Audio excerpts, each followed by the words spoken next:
All right, welcome everyone. Farmer Cop here for a quick guide on the small farm production pack. This is by OmaTana. It is 13.32 megabytes to download and is available for all platforms. So this is a really nifty mod, and there's a couple things I wanted to mention with how it works and everything like that. The purpose of it is to give your farm kind of some small buildings that are about these size that allow you to, well, do all sorts of different productions and things like that just in kind of a smaller area on your farm. So there's one of the buildings, this one right here. This one will allow you to do most of just kind of the base game productions like making bread and, flour and stuff like that. And we'll see, there's a whole extensive list of what it can do. And then this one will make, seeds, fertilizer, sort of stuff you use on the farm. And again, we'll show that off as well. So the good news with this pack as well is, as you can see, you can place them separately. You also can add color customization like I did to these ones down here, and you can place them together like this. So that is an option. Now, if we go into the build menu, they're of course found under factories. Just scroll down to the bottom. They're $45,000 each to place, and you can see there's a lot of stuff they can do, but we'll get into that. So if you just want one, it's pretty easy. Place it wherever you'd like to, and you can move on with your day. But if you want both of them, you can actually place them together like this. So if I put this one down here first, and then I want to place this one, if I go to place it, it'll say, well, that's too close. There's another object there. So you want to toggle free mode, turn that on. So it's B on PC, and then it'll allow you to place them a lot closer together like that. And then you have kind of one building, but two different productions kind of going on there. I'm actually just going to sell these guys off to make it easier to see what production we're looking at here in a second. But again, just to sell them off, you just click on them, and you can sell them just like that. Pretty straightforward.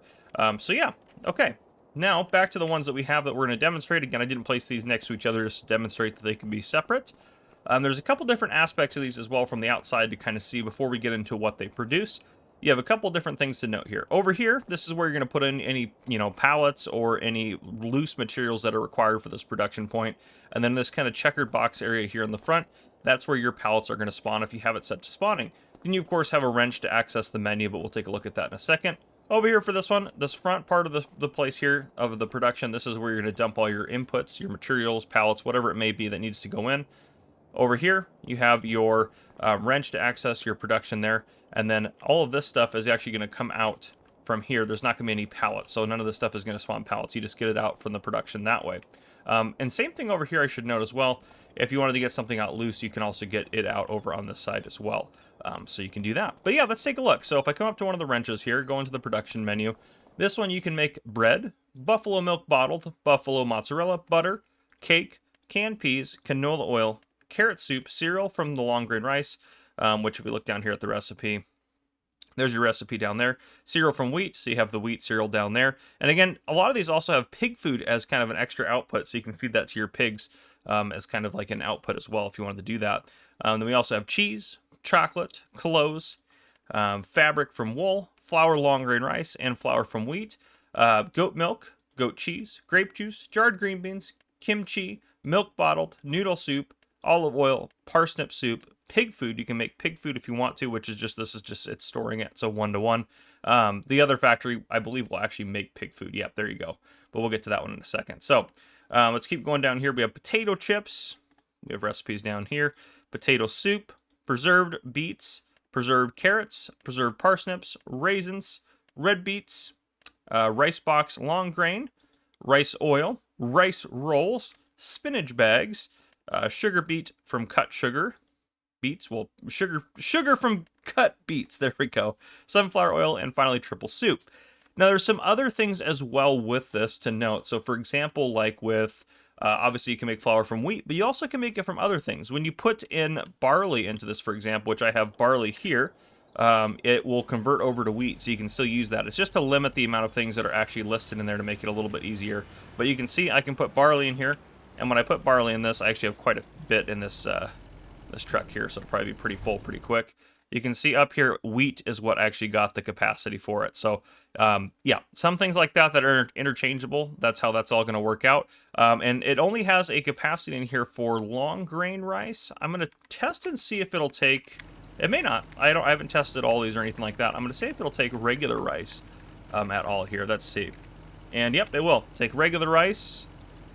Because I don't believe there is a regular rice input. I believe it would have to go, yeah, it goes into the long grain rice input right there. So you can see it'll take things that aren't necessarily listed as long as it meets one of the other recipes in here. So just be aware of that, which is a really, really cool new feature. Now, if we get over to the other one over here, again, you could just dump stuff in over there and everything like that. We don't need to worry about the truck anymore.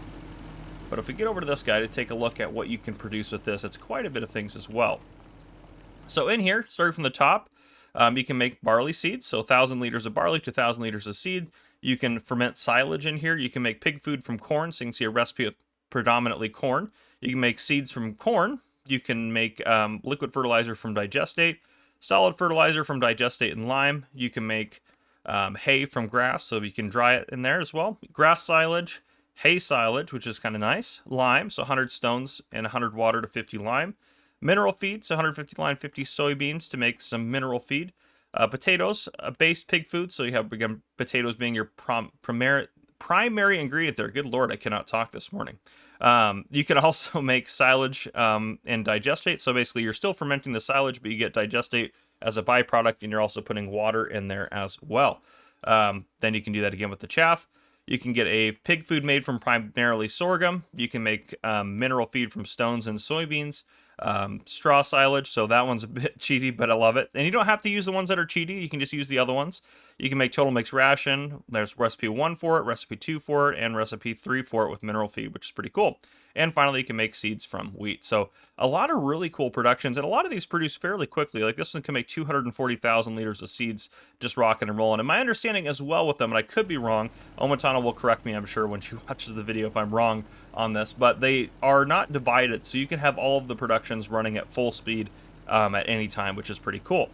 In addition to that, you can actually go in these buildings, and there's some different animations you can activate. They don't matter for actually starting production, but they're just kind of cool to see. There we go. If I left click there, you can see the mix is happening like you're making TMR, and then these guys are got ingredients in there, which is pretty cool. So there are some different animations you can start.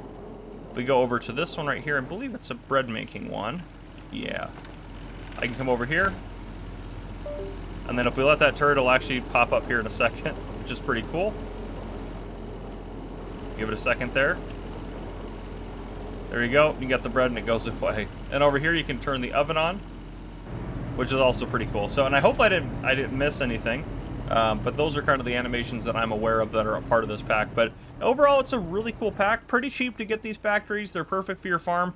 You don't have to be super cheaty with them, or you can be a little bit cheaty with them if you want to. And if you wanted to even multiply the production even more, you can obviously place more of these down since they're not that much money. But there you guys go. That is the farm, or the small farm production by OmaTana, and that is again 13.32 megabytes to download, and is for all platforms. So again, make sure you guys check this out. A really good mod. OmaTana does fantastic work, takes her time doing her stuff. So there you guys go. If you guys enjoyed, please drop a like down below. If you haven't already, hit that subscribe button up on the screen to join the Farmer Cop channel, and turn your notification bell so you don't miss any future videos I may post. This has been Farmer Cop. Thank you guys for coming and watching.